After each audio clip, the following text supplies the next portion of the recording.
Welcome to my new series. I don't want to know this, but you should. Or something like that. Maybe we'll edit and post. Hi, for those of you that are new here, I'm Casey. I talk about politics and stuff, but we bring a little levity to it because we use humor to cope in these dark, dark times. And friend, these are dark, dark, dark, dark, dark times. As per usual, I will bring you some actionable items at the end if you want to stick around, or just press up here for the 2x speed. Most people will see the headline of Donald Trump firing Justice Department employees that worked on his prosecution and think, that's bad, which is true. The only thing that surprises me about this headline is the fact that it might be the first time in history that a political party has said they were going to do something and then they did it. Like, I'm not advancing that the Republican Party is a good party, but I am saying they did tell us what they were going to do, and now they're doing it all in the first week. That has felt like a decade. The acting attorney general, James McHenry, this dude right here, who is currently sitting in the position while the Republicans wait to hopefully confirm their nominee,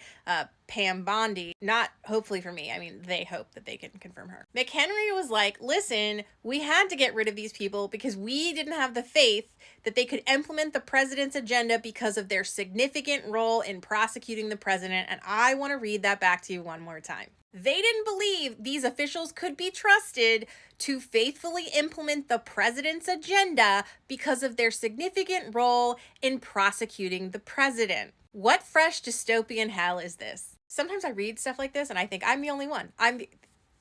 Anyone else think that this is just sheer madness? So here I am to talk about it. A few things are happening here. As a reminder, they're going to continue to throw stuff at us because they know we cannot catch everything at one time. So they are trying to fatigue us. That is their plan. That is why we feel exhausted.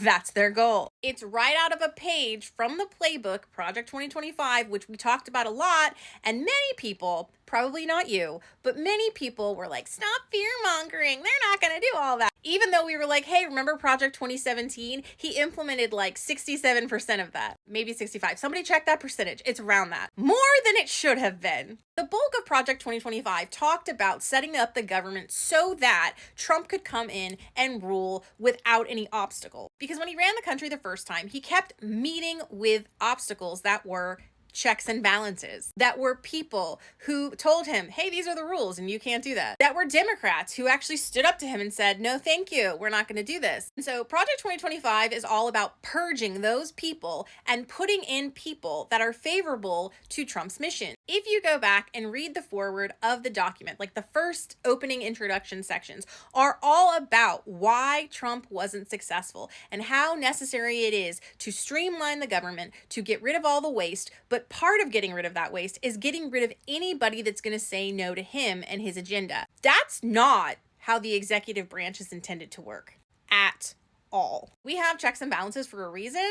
They exist so that the president doesn't have these king-like, tyrannical, dictator-like powers. This is why we have civilian positions that exist outside of partisan politics, right? They show up for their job no matter who's president.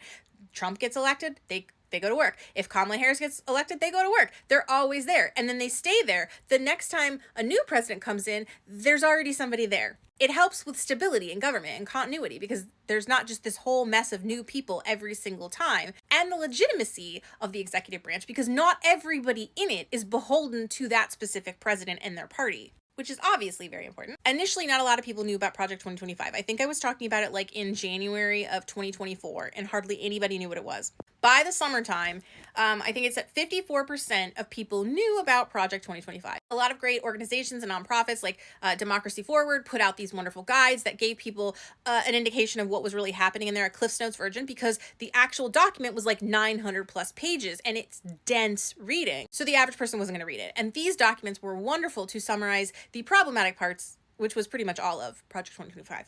Now, fast forward to today. Outside of the fact that this is obviously problematic just for the reasons that we're seeing. You tried to prosecute me, so now I'm going to fire you. It looks really retaliatory, because it is. And that's not great. But because everything is terrible all at once, that news is overshadowing other news. Like, for instance, Trump's new DC prosecutor, Ed Martin, wants to get to the bottom of why all the J6ers were charged. You know, the ones that he pardoned. So they're going to take time and taxpayer dollars to investigate the people that Trump has already pardoned. The same people who insist that they want to streamline the government and make it less wasteful are going back and investigating why these people were charged that were ultimately pardoned by a president, despite the fact that Senate Majority Leader John Thune on day 2 said that we're looking to the future, not the past. When people tried to question him about why Trump pardoned these people, he said, we're looking to the future, not the past. We will not be held accountable by the past. And yet, isn't that exactly what this administration is doing, going back and looking why the previous Department of Justice prosecuted these people for what was very apparently an insurrection? Because we all saw it with our own eyes on TV, and no amount of gaslighting is going to change that. So why are you here? What can we do about this? Keep calling your members of Congress to complain. Keep calling your senators to tell them you do not want his nominees confirmed, specifically cite which ones. Next, we need to pay attention to the press, because if you think the press was shady before, let me tell you about what Project 2025 says. It talks about whether or not the White House press corps is a necessary body. The new administration should examine the nature of the relationship between itself and the White House Correspondents Association and consider whether an alternative coordinating body might be more suitable.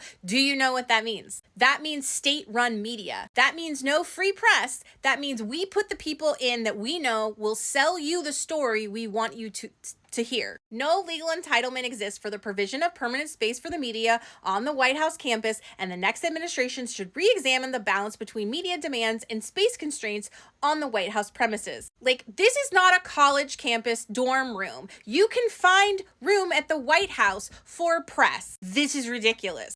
This isn't about space, it's about controlling the media narrative. And they know, and they knew, and that's why they put it in Project 2025, that a part of Trump's ability to control the narrative meant that he had to also control the media. This is all interconnected. I mean, I know you know this, but I'm just telling you, this is my concern next, because we're already seeing corporations fall. I took my finger off. We're already seeing corporations bow down to this man. Today, we just heard that Google Maps is going to change the name of the Gulf of Mexico to the Gulf of America, and the mountain's name back to McKinley, Mount Denali. We saw Target roll back its DEI initiatives after Trump issued his executive order, and even though Target didn't have to comply, they did anyway. They did in advance. They behaved in advance. I am concerned about the press, because if we think that they were corrupted already by far-right influences, you just wait until we don't have someone in the White House. We still have one thing in our favor, and that is the dollar. We hold the dollar. As consumers, we have the dollar. We can withhold our dollars from any place,